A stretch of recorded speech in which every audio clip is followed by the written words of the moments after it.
Hello guys, welcome back to my channel, and right now nasa labas tayo ng bahay, may pupuntahan tayo, and this is the view. Super peaceful kasi ako lang mag-isa naglalakad, and I'm not complaining kasi nakaka-relax din naman. And then yan, ako ready nang gumala, ganyan, pa-cute muna, char.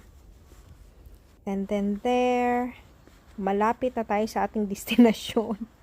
Papunta tayong bus stop, guys.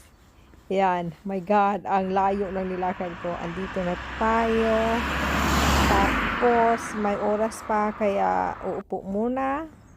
Let's sit down.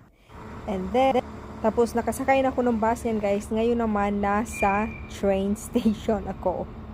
Yan. Parating na. Medyo maginaw siya, pero okay lang.